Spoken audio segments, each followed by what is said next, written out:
Hello friends, welcome to our channel इतिहास हमारा। दोस्तों, जैसा कि आप सब लोग जानते हैं कि हम अपने इस चैनल पर इतिहास, धर्म और वास्तुशास्त्र के बारे में बताते हैं और उनसे जुड़ी हुई कुछ रोचक जानकारियां आप तक पहुंचाते हैं। दोस्तों, ऐसे ही आज हम इस वीडियो में आपको बता रहे हैं, भगवान नारद जी के पूछने पर श्री हरि ने बताया, कर्म बड़ा या भाग्य। दोस्तों, इस दुनिया में कर्म को मानने वाले लोग कहते हैं भाग्य कुछ नहीं होता, और भाग्यवादी लोग कहते हैं किस्मत में जो कुछ लिखा होगा वह होके रहेगा। यानी इंसान कर्म और भाग्य इन दो बिंदुओं की दूरी पर घूमता रहता है और एक दिन इस जग को अलविदा कहकर चला जाता है। दोस्तों, भाग्य और कर्म को बेहतर से समझने के लिए पुराणों में एक कहानी का उल्लेख मिलता है। एक बार देव ऋषि नारद जी वैकुंठ धाम गए। वहां उन्होंने भगवान विष्णु का नमन किया। नारद जी ने श्री हरि से कहा, प्रभु, पृथ्वी पर अब आपका प्रभाव कम हो रहा है। धर्म पर चलने वाले लोगों को कोई अच्छा फल नहीं मिल रहा।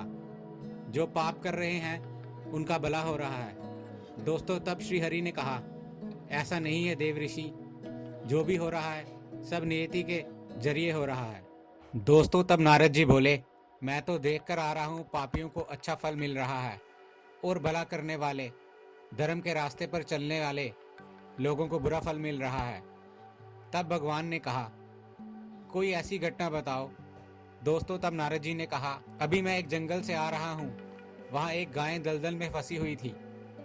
कोई उसे बचाने वाला नहीं था। तभी एक चोर उधर से गुजरा।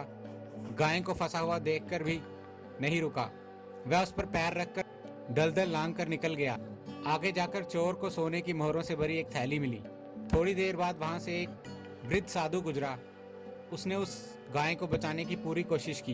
पूरे शरीर का जोर लगाकर उस गाय को बचा लिया, लेकिन मैंने देखा कि गाय को दलदल से निकालने के बाद वह साधु आगे गया तो एक खड्डे में गिर गया। प्रभु, बताइए ये कौन सा न्याय है।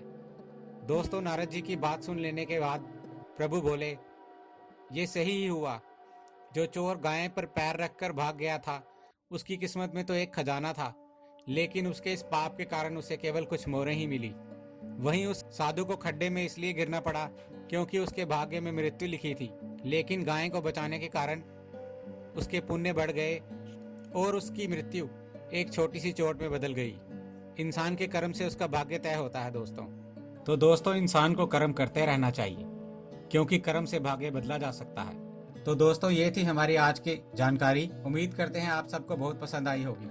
ऐसी और जानकारी प्राप्त करने के लिए प्लीज़ हमारे चैनल को सब्सक्राइब करें, लाइक करें और अन्य लोगों तक भी इसकी जानकारी को पहुंचाने के लिए इसे शेयर जरूर करें। दोस्तों, हमें आपके सुझावों का भी इंतज़ार रहेगा, तो इसलिए कमेंट बॉक्स का इस्तेमाल करते हुए अपने कमेंट्स दीजिए। हमारे इस चैनल के साथ बने रहने के लिए आपका बहुत बहुत धन्यवाद।